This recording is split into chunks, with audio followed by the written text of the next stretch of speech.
तिलिस्म ज़ादी अस कलम M.A. राहत।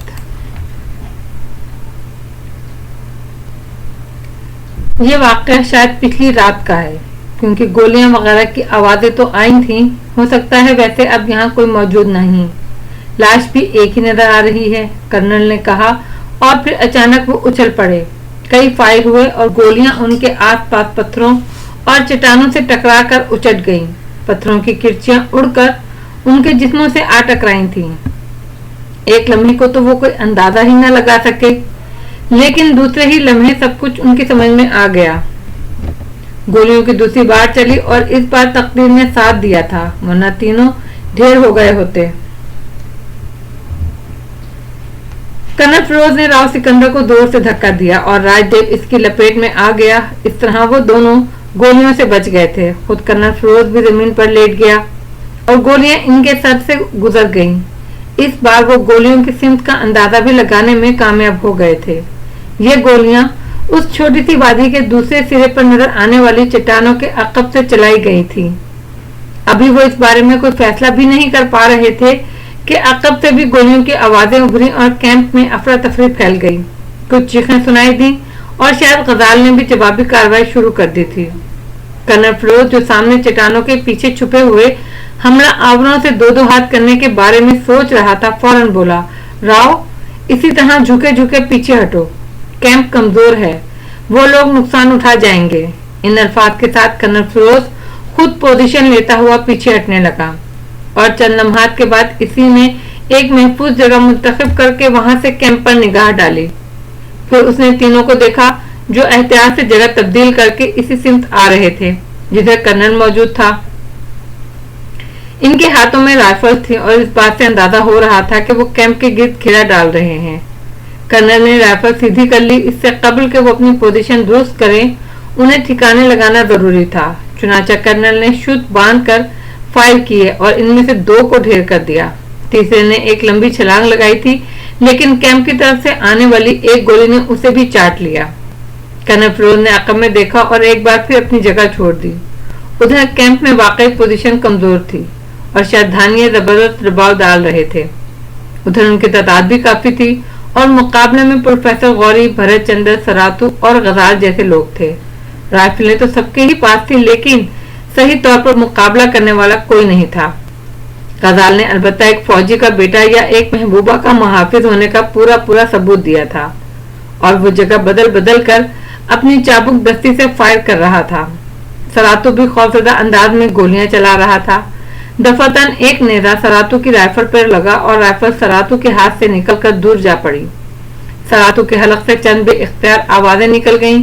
उसने बदहवासी से राइफल के धोखे में दूसरी तरफ से फेंका हुआ नेजा उठा लिया और उसे राइफल की तरह पकड़कर ट्रैगर तलाश करने लगा। फिर चीखा, अंधू गोशे। न जाने इन अल्फाज का मफहूम क्या था, लेकिन इसी वक्त एक श्रद्धानी ने उस पर छलांग लगाई और सरातू दहशत से चित गिर पड़ा। इस तरह चौड़ी अन्नी वाला नेजा खुद ब खुद सीधा हो गया और श्रद्धानिया सीधा अन्नी पर गिरा। चूंकि पूरी कुव्वत से छलांग लगाई थी और श्रद्धानिया सीधा नेजे पर गिरा था, नेजा का दूसरा सिरा जमीन पर टिक गया था। नेजे की अन्नी श्रद्धानिया के सीने से पार होकर कमर की दूसरी तरफ निकल गई।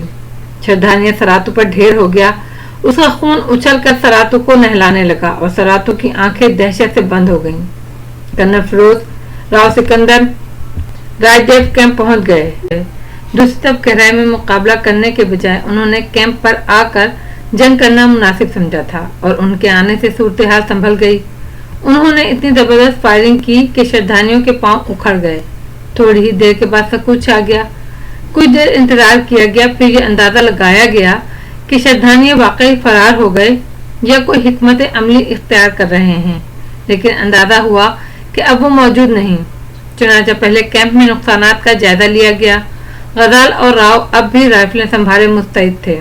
दोनों लड़कियां एक छोटे उभरे हुए तोते के पनाह में थीं। प्रोफेसर गौरी और भरत चंद्र बिल्कुल ठीक थे, लेकिन सरातू, राजदेव ने उसे देखा और उसके मुंह से बेइख्तियार निकल गया, ओह माय गॉड, सरातू। राजदेव के मुंह से ये अल्फाज इस तरह निकले थे कि सभी इस जानिब मुतवज्जा हो गए और फिर सभी ने सरातू की ये कैफियत देखी। सरातू तो खून में नहाया हुआ था। اس کی آنکھیں بند تھیں اور ایک شردھانیہ اس کے اوپر پڑا ہوا تھا جس کے سینے میں نیزہ پیوست تھا. سبھی کے دلوں میں دکھ پیدا ہو گیا. سراتو بہرحال ایک دلچسپ شخصیت کا مالک تھا اور اس سفر میں اس نے بھرپور مدد کی تھی. انہوں نے آگے بڑھ کر شردھانیہ کی لاش سراتو پر سے ہٹائی اور اس کے جسم کے زخم ٹٹولنے لگے. لیکن ابھی راج دیو نے اس کے جسم کو تھوڑا سا پلٹا ہی تھا کہ سراتو نے آنکھیں کھول دیں اور پھر اچھل کر بیٹھ گیا. اس بے اختیارانہ کوشش میں راج دیو بھی اپنے آپ کو نہیں سنبھال سکا اور ایک لمحے کے لیے حیران ہو کر خود بھی پیچھے ہٹ گیا. سراتو تو وحشت زدہ نگاہوں سے ادھر ادھر دیکھ رہا تھا. چند لمحوں کے بعد اس کی نگاہ شردھانیہ کی لاش پر پڑی اور اس کے حلق سے بھرائی ہوئی آواز نکلی, اوہ شر میں اس کو مارا. یہ الفاظ کہہ کر وہ ایک بار پھر لمبا ہو گیا اور پھر شاید بے ہوش ہو گیا. راج دیو کے حلق سے ایک ہذیانی سا قہقہ نکل گیا اور اب صورتحال اس کی سمجھ میں آ گئی تھی. سراتو جس خون میں نہایا ہوا تھا وہ اس کا نہیں بلکہ شردھانیہ کا تھا. اس واقعے نے ایک لمحے کے لیے ان پر ایک عجیب سا اثر کیا. وہ سبھی حشاش بشاش ہو گئے. سراتو کی زندگی بچ جانے سے انہیں خوشی ہوئی تھی. اس کے بے ہوش بدن کو اٹھا کر جھولداری میں لے جایا گیا, لباس تبدیل کرایا گیا. وہ صرف بے ہوش ہوا تھا اور اس کے جسم پر کوئی معمولی سی بھی خراش نہیں تھی. اس کے بعد شردھانیوں کے سلسلے میں کارروائی ہونے لگی. انہیں انتہائی افسوس تھا کہ ان کے ہاتھوں 7 شردھانیہ مارے گئے تھے. ویسے یہ بات صاف ظاہر تھی کہ شردھانیوں کا ان سے کوئی براہ راست تصادم نہیں تھا. وہ صرف لوٹ مار کے لیے ان تک پہنچے تھے. یہ نہیں کہا جا سکتا تھا کہ ان کی تعداد کتنی تھی. راج دیو اور راؤ سکندر وغیرہ پر وادی کی طرف سے جو حملہ ہوا تھا اس کے بارے میں بھی صحیح اندازہ نہیں ہو سکا کہ وہ شردھانیہ تھے یا اینمڈ گارسان کے ساتھی, کیونکہ گارسان کی دونوں جیپیں الٹی ہوئی پڑی تھی. وہ دیر تک اطراف میں گھوم گھوم کر شردھانیوں کے بارے میں جائزہ لیتے رہے. شردھانیہ شاید سارے کے سارے گھوڑوں پر سوار نہیں تھے. ان اطراف میں خالی گھوڑے نظر نہیں آ رہے تھے, جبکہ وادی میں انہوں نے گھوڑے دیکھے تھے اور گھوڑے ظاہر ہے شردھانیوں ہی کے تھے. یقینی طور پر ان کے سوار ایڈمنڈ گارسن کے ساتھیوں کے ہاتھوں ہلاک ہو گئے تھے. ویسے سہارا کے ان جنگلات میں شردھانیوں کا ان لوگوں کی طرف متوجہ ہو جانا بے حد خطرناک تھا اور کہیں بھی ان سے ہونے والے تصادم میں نقصان ہو سکتا تھا. بھرت چندر نے کہا کہ وادی میں الٹی ہوئی جیپوں کی تلاشی دی جائے. پتہ نہیں ان جیپوں کے نیچے کتنے لوگ دبے ہوئے ہوں. اس بات کی مخالفت پروفیسر غوری نے کی تھی. اس نے کہا اگر ایسی کوئی بات ہے تو ہمارے لیے بے مقصد ہوگی. بہتر یہ ہے کہ اس ہولناک جگہ کو چھوڑ دیا جائے. مجھے سخت اختلاج ہو رہا ہے. یہ لٹیرے بلا آخر انسان ہی تھے.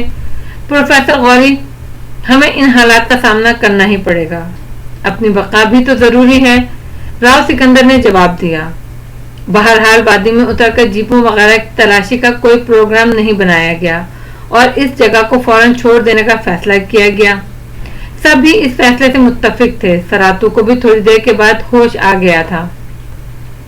راؤ سکندر نے اسے تسلیاں دیتے ہوئے کہا تھا کہ اس نے صرف ایک ہی آدمی مارا ہے, 6 اور شردھانیہ ہلاک ہوئے ہیں. سراتو کی کیفیت دیر تک بگڑتی رہی تھی, لیکن اس نے سفر میں کوئی رکاوٹ نہیں ڈالی اور یہ لوگ اس وقت تک آگے بڑھتے رہے جب تک ان میں سکت رہی. آدھی رات کے قریب ہو چکی تھی. آسمان پر چاند کا سفر جاری تھا. اطراف میں چھدرے جنگل پھیلے ہوئے تھے. ان جنگلوں میں کہیں کہیں جانوروں کے آثار بھی نظر آتے تھے, لیکن کچھ ایسی کیفیت طاری تھی ان سب پر کہ انہوں نے صرف اپنی حفاظت کے لیے رائفلیں سنبھال رکھی تھیں. یہاں تک کہ ایک تیندوا بھی ان کے سامنے سے گزر گیا جسے وہ بآسانی شکار کر سکتے تھے, لیکن راج دیو یا راؤ سکندر کے ذہن پر خون سوار نہیں ہوا. آدھی رات کے بعد ان میں تھکن کے آثار نمایاں ہو گئے تھے, لیکن طے یہ کیا گیا کہ آگے بڑھتے رہا جائے اور دن کی روشنی میں آرام کیا جائے. موسم بھی کس قدر گرم محسوس ہو رہا تھا. اس فیصلے پر بھی کسی کو اعتراض نہ ہوا. البتہ سفر کی رفتار ابتدا کی نسبت کچھ سست پڑ گئی تھی اور پھر چھدرے جنگل کا یہ سلسلہ بھی ختم ہو گیا. ان کے سامنے پہاڑی ٹیلے اور ابھری ہوئی چٹانیں آ گئیں. ایک جانب انہوں نے صبح کے دھندلکے میں ایک عجیب سا کھنڈر دیکھا جو در حقیقت کھنڈر نہیں بلکہ کوئی پہاڑی ٹیلا معلوم ہوتا تھا. وہ کافی وسیع و عریض تھا, لیکن ہوا کی کاٹ نے اسے بہت پتلا کر دیا تھا اور اس میں 3 درے بنے ہوئے تھے. بالکل آر پار سوراخ تھے اور دور سے دیکھنے پر یوں محسوس ہوتا تھا کہ کسی عمارت کا سامنے کا حصہ ہے. لیکن صبح کے دھندلکے دن کی روشنی میں تبدیل ہوئے تو انہوں نے حقیقت حال کو جانا کہ وہ کھنڈر نہیں بلکہ پہاڑی ٹیلا ہے. काफी अच्छी और साफ सुथरी जगह थी। सामने ही भूरे रंग का किसी कदर पिलाहट माइल मैदान सा बिखरा हुआ था, जिसमें जगह जगह चट्टानें उभरी हुई थी। इस टीले के नीचे ठंडी छांव भी नजर आ रही थी और कयाम के लिए इससे साफ सुथरी जगह का तस्वुर भी नहीं किया जा सकता था। जितना फासला उन्होंने इन घंटों में तय किया था, इतना फासला पिछले कई दिनों में तय नहीं हो सका था। बस कुछ तो श्रद्धालुओं का खौफ और कुछ माहौल की वहशत उन्हें मजबूर करती रही थी कि वो ज्यादा से ज्यादा दूर निकल जाएं, और इसी वहशत के आलम में वो इतना फासला तय करके यहाँ तक आ गए थे। इस खंडरनुमा टीले के पास पहुंचकर उन्हें बहुत सुकून महसूस हुआ। उन्होंने वहीं कयाम का बंदोबस्त कर लिया। हवा की काट ने अजीब अजीब करिश्मे दिखाए थे। गोल दरवाजे जो दूर से दो नजर आते थे, ऊपर से काफी चौड़े थे। उन्होंने इन दरवाजों का बेहतरीन इस्तेमाल किया और इनके तीनों हिस्से आबाद कर लिए। खाने पीने की तैयारियां हुई और हर शख्स अपने अपने तौर पर किसी न किसी काम में मसरूफ हो गया। गजाल ने शेफ बनाने का सामान निकाल लिया और राव सिकंदर अपनी राइफल साफ करने लगा। सरातू खाने की तैयारी में मसरूफ था। पिला आखिर ये नाश्ता या खाना सबके सामने लगाया गया और खाने पीने में वो लोग मसरूफ हो गए। दूर दूर तक का जायजा लिया जा चुका था और यह अंदाजा कायम कर लिया गया था कि यह जगह महफूज तरीन है। सूरज आहिस्ता आहिस्ता बुलंद होने लगा और धूप की तमादत बढ़ गई, लेकिन ठंडी हवाएं भी साथ साथ चल रही थीं, जिनकी वजह से धूप की तपिश इन्हें बहुत ज्यादा परेशान नहीं कर सकी। राव सिकंदर और राजदेव एक चट्टानी दीवार से टेक लगाकर टांगे फैलाकर बैठ गए। उन्होंने आंखें बंद कर ली। ये रात भर की थकन का नतीजा था कि उन पर हल्की सी गनूदगी तारी हो गई। माहौल में कोई ऐसी बात नहीं पैदा हुई जो बाइस से तशवीश होती। श्रद्धालुओं की मौत अभी तक उन पर असरअंदाज थी। वो अंदरूनी तौर पर खुद को कुछ अफसरदा महसूस कर रहे थे। बाहर तौर श्रद्धालु बेगुनाह थे, बस लूट मार का जज्बा उन्हें इन तक लाया था और मजबूरन उन्हें हलाक करना पड़ा था, वरना वो खुद उनके हाथों हलाक हो जाते। सूरज आसमान की बुलंदियों पर पहुंच गया और सब होशियार हो गए। अब खाने पीने को तो किसी का दिल नहीं चाह रहा था, लेकिन राजदेव के कहने पर कॉफी तैयार की गई और सबको इजाजत दी गई कि जिन्हें भूख हो वो जो चाहे खा सकता है। फिर कर्नल फिरोज, भरतचंद्र और राजदेव एक साथ बैठ गए और इस सफर के बारे में तबसरा आराई होने लगी। राजदेव ने कहा, एडमंड गार्सन हमसे ज्यादा परेशानियों का शिकार है और वही हुआ जिसका खदशा था, या नहीं वो जीपों से हाथ धो बैठा। राव सिकंदर कहने लगा, ये तुम कैसे कह सकते हो? हम उन गोलियों को नजरअंदाज नहीं कर सकते जो वादी के दूसरे किनारे से हम पर चलाई गई थी। हो सकता है एडमंड गार्सन और उसके साथी जीपों की हिफाजत कर रहे हों और श्रद्धालुओं से निमटने के बाद उन्होंने जीपों को दोबारा हासिल कर लिया हो। जीपें जिस हालत में पड़ी हुई थीं, इससे तो ये अंदाजा होता था कि अब वो नाकाबिले इस्तेमाल हो गई हैं। बहरहाल एडमंड गार्सन सोहारा के इन जंगलात में अपनी जिंदगी के बदतरीन दौर से गुजर रहा है। खास तौर से श्रद्धालुओं से जंग उसके लिए शदीद नुकसानदेह साबित हुई है और उसकी आधी कुव्वत इसी तरह जाया हो गई है। चंद लम्हात की खामोशी छा गई। वो इन पुरस्रार वाक़यात के बारे में सोच रहे थे। राजदेव ने कहा, अब इस बात पर कोई शुबा नहीं किया जा सकता कि हम वो रास्ता भूल गए हैं जिस पर हमें वो नदी मिली थी, और ये एक मुश्किल काम था। इस वक्त हम रास्ता याद रखने की कोशिश भी नहीं कर सकते थे। वैसे सिकंदर, क्या सोहारा की इसकी रिवायत के मुताबिक नहीं पा रहे हो? हाँ, ये एक पुरस्रार जंगल है। सरातू ने बताया था कि छोटी आबादियों की शिकायत पर यहाँ पुलिस कार्रवाई करती है, लेकिन ये लुटेरे तो मौजूद हैं। पुलिस भी एक हद तक ही कार्रवाई कर सकती है। लुटेरे ज्यादा घने जंगलों में घुस गए होंगे। मुझे एक खतरा है। क्या? इनके आदमी हमारे हाथों मारे गए हैं। तुमने देखा, वो मुसलसल गारसान के पीछे पड़े हुए हैं। अब वो हमें भी नजरअंदाज नहीं करेंगे। हाँ, उन्हें ध्यान में रखना होगा।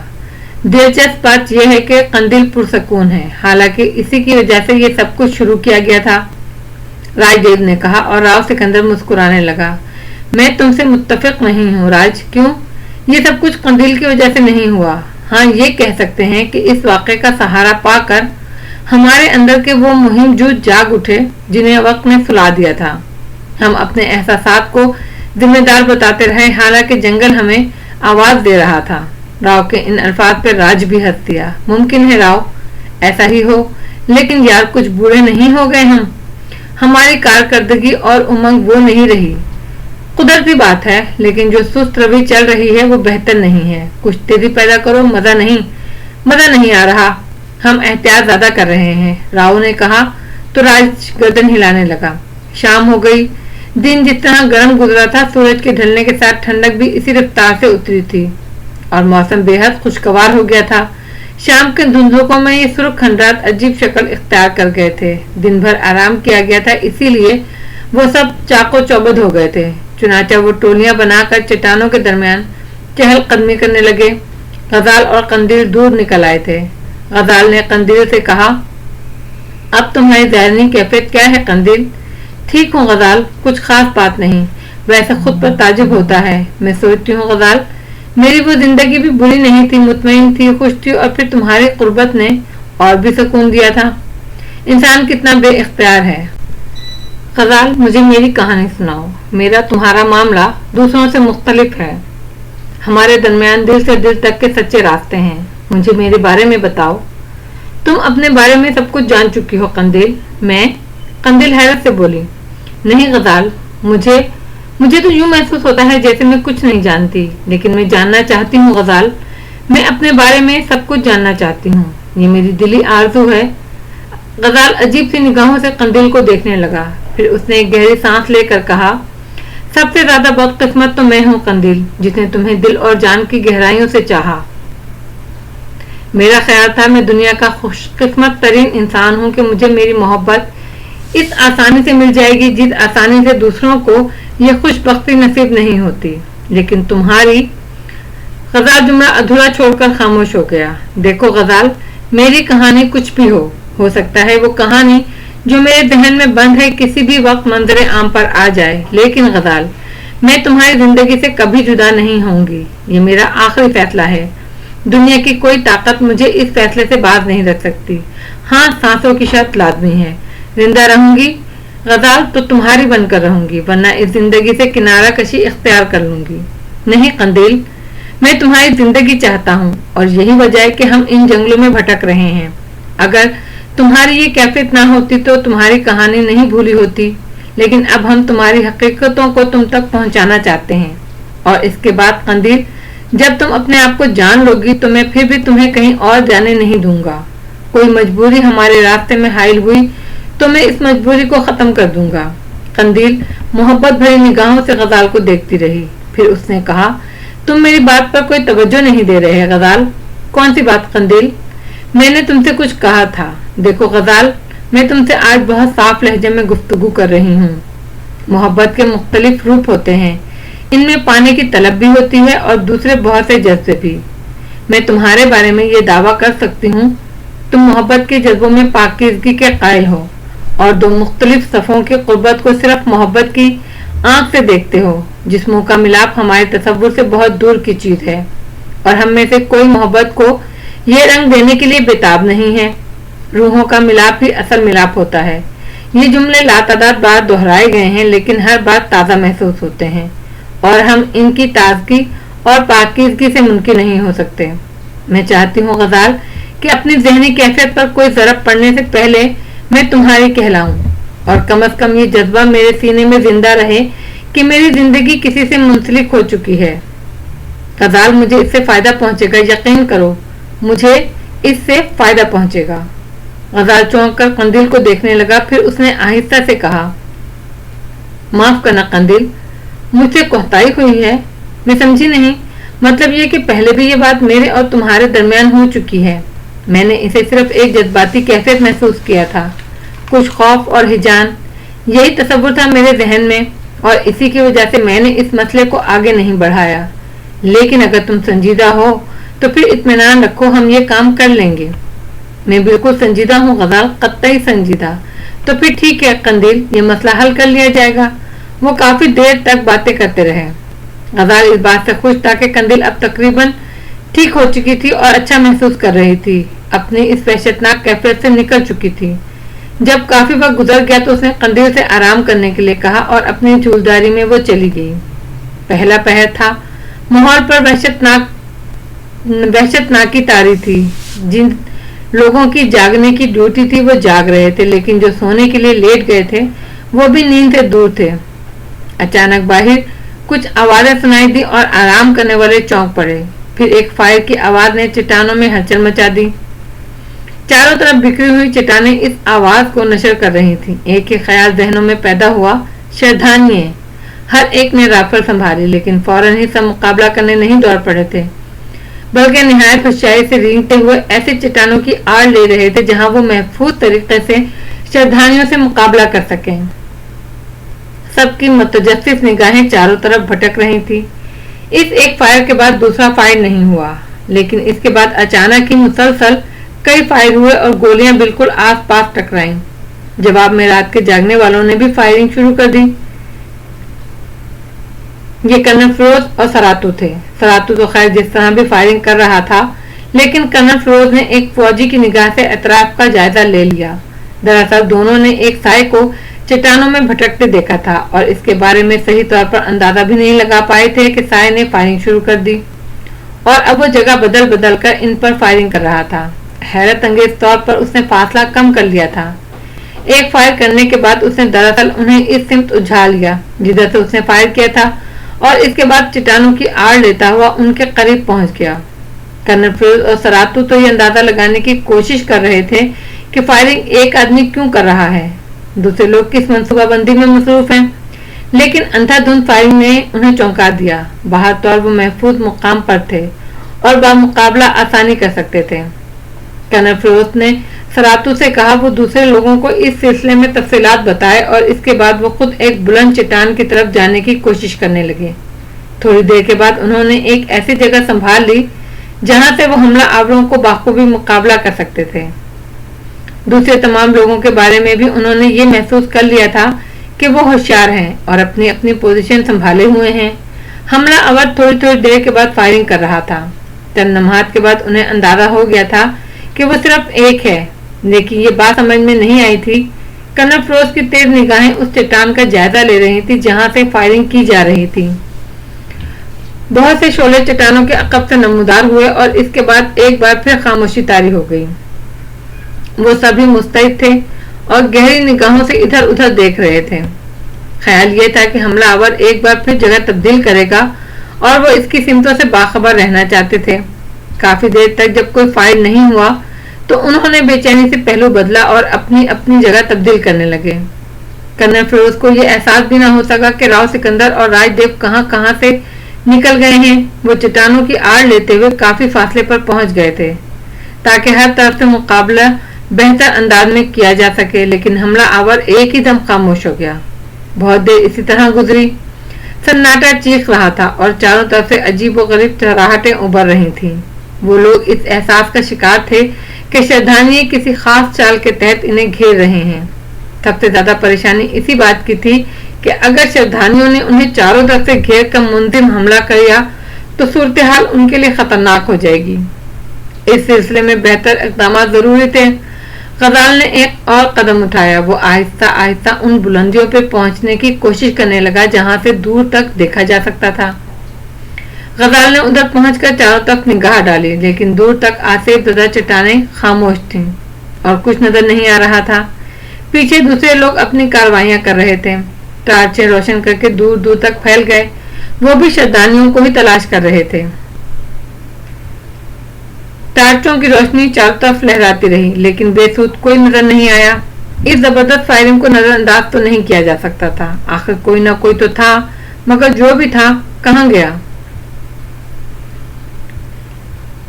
गजाल बदस्तूर अपनी जगह मौजूद था और गहरी नजरों से माहौल का जायजा ले रहा था। फिर अचानक उसे एक अजीब सा एहसास हुआ। एक जगह उसे गैर महसूस सी तहरीक नजर आई। आंखें तारीकी में देखने की आदी हो चुकी थी, इसीलिए वो इस तहरीक को नजरअंदाज ना कर सका। ये वो जगह थी जहां उन्होंने सामान रखा हुआ था। उस जगह किसी इंसान की मौजूदगी क्या मायने रखती थी? क्या वो इंसान ही था? जायजा लेने वालों ने आसपास की चट्टानों की आड़ ले रखी थी। उनके ख्याल में कोई इस हिसार को तोड़कर अंदर नहीं आ सकता था, लेकिन आने वाला आ चुका था। गजाल जिस जगह मौजूद था वहां से वो आसानी से उस शख्स को निशाना बना सकता था, लेकिन इस तरह फायर करने का सवाल ही पैदा नहीं होता था। उसने माहौल का जायजा लिया और फिर उस बुलंद चट्टान की दूसरी तरफ से उतरने का फैसला कर लिया। وہ بے آواز اس طرف رینگنے لگا۔ بلندی سے آہٹ کے بغیر اترنا خاصا خطرناک تھا، اس لیے وہ احتیاط برت رہا تھا، لیکن غزال کو اس چور کے اجنبی ہونے کا یقین ہو گیا تھا۔ پھر اس نے کافی بلندی سے اس شخص پر چھلانگ لگائی اور اسے دبوچ بیٹھا تھا۔ اس کے شکار کے حلق سے کریہا چیخ نکل گئی۔ وہ بھی ایک جاندار آدمی تھا۔ غزال کی گرفت سے نکلنے کے لیے اس نے غزال کی پسلیوں پر کھڑے ہاتھوں کی ضرب لگائی اور غزال کی گرفت ڈھیلی پڑ گئی اور وہ مچھلی کی طرح اس کے ہاتھوں سے نکل گیا، لیکن غزال نے نیچے گر کر اس کی دونوں ٹانگیں پکڑ لیں اور ان میں بل دے کر اسے بھی گرفت میں لے لیا۔ یہ جدوجہد دوسروں سے پوشیدہ نہ رہ سکی اور سبھی روشنیاں جلا کر اس طرف دوڑ پڑے۔ اجنبی وجود طریقہ جنگ سے واقف تھا، اسی لیے بدن کو بل دے کر غزال کی گردن پکڑ لی، اسے دبانے لگا، لیکن غزال کے اندر بھی اب وحشت نمودار ہو گئی تھی۔ اس نے اجنبی شخص کی ٹانگیں چھوڑ کر اس کے سینے میں گھٹنا مارا اور اپنی گردن چھڑا لی۔ پھر اس نے اسے کمر پر لاد کر زمین پر دے مارا اور اسی وقت راج دیو نے اپنی رائفل کی نال زمین پر پڑے ہوئے اجنبی کے سینے پر رکھ دی۔ تمہاری دوسری جنبش تمہارے لیے موت لائے گی۔ راج دیو کی غراہٹ ابھری۔ اجنبی نے ہاتھ پاؤں ڈال دیے۔ ٹارچ کی روشنی نے اس کا احاطہ کر لیا۔ وہ گندے خون آلود لباس میں ملبوس کوئی غیر ملکی تھا، جس کے دونوں گال پھولے ہوئے تھے، شیپ بڑی ہوئی اور بال بکھرے ہوئے تھے، نیلی آنکھیں خوف سے پھیلی ہوئی تھی۔ اسے گرفت میں لے کر سیدھا کیا گیا۔ راؤ نے اس کے لباس کی تلاشی لے ڈالی، چند کارتوس کے علاوہ اس کے پاس اور کچھ نہیں تھا۔ پھر اسے سیدھا بٹھا دیا گیا۔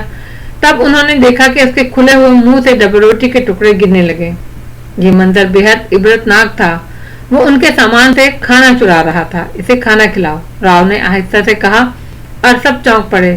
سراتوں نے صورتحال کو سمجھ لیا۔ کھانے کے سامان سے کافی چیزیں نکال کر اس کے سامنے رکھی گئیں اور وہ کسی جانور کی طرح ان پر ٹوٹ پڑا۔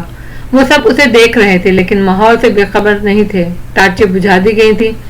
سراتوں نے اسے پانی پیش کیا جسے اس نے جھپٹ لیا اور پورا گلاس ایک ہی سانس میں خالی کر گیا۔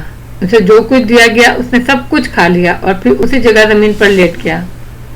احتیاطاً اس کے ہاتھ اور پاؤں باندھ دیے گئے تھے اور اس کے بعد دیر تک اس کے بارے میں تبصرہ آرائیاں ہوتی رہیں، لیکن اس کے بارے میں صحیح انکشاف صبح کو حلینا نے کیا۔ اس نے ہونٹ سکوڑ کر کہا، یہ مائلر ہے۔ مائلر کا نام آشنا تھا۔ ویسے بھی انہوں نے یہی نظریہ قائم کیا تھا اس کے بارے میں کہ وہ آفت زدہ گارسان کا ساتھی ہے۔ مائلر بے سود پڑا ہوا تھا۔ اس پر نیم غشی کسی کیفیت طاری تھی، لیکن بظاہر کوئی ایسی بات نظر نہیں آتی تھی جس سے یہ اندازہ ہو کہ اس کی زندگی کو کوئی خطرہ لاحق ہے۔ جسم پر چھوٹی چھوٹی چند خراشیں ضرور تھیں، لیکن وہ بھی ایسی نہیں تھی جو کسی طرح تشویشناک ہوتی۔ بہرطور اس کے ہوش میں آنے کا انتظار کیا گیا۔ اب ان کے لیے یہاں رکنا بے جواز تھا اور آگے بڑھنا ضروری، لیکن مائلر کا مسئلہ درمیان میں آ گیا تھا۔ اس کی بے ہوشی کے دوران ہی حلینا نے اس کے بارے میں تفصیلات بتائیں اور وہ لوگ عجیب سے احساسات کا شکار ہو گئے۔ کم از کم مائلر کو وہ اپنے ساتھ سفر کرنے کی دعوت نہیں دے سکتے تھے۔ ہیلینا لڑکی تھی اور بے ضرر تھی، لیکن اس کے باوجود وہ لوگ خفیہ طور پر ہیلینا پر نگاہ بھی رکھتے تھے، کیونکہ کسی بھی مرحلے پر مار نہیں کھانا چاہتے تھے۔ مائلر تقریباً 10 بجے ہوش میں آیا اور اس نے ان لوگوں کا انتہائی شکریہ ادا کیا جنہوں نے اس کی زندگی دشمن ہونے کے باوجود بچا لی تھی۔ اس نے بتایا کہ وہ 3 دن سے بھوکا اور پیاسا تھا۔ اس کی ذہنی قوتیں جواب دے چکی تھیں، اسے صرف کھانے کی تلاش تھی اور اس سے زیادہ اسے اور کچھ نہیں درکار تھا۔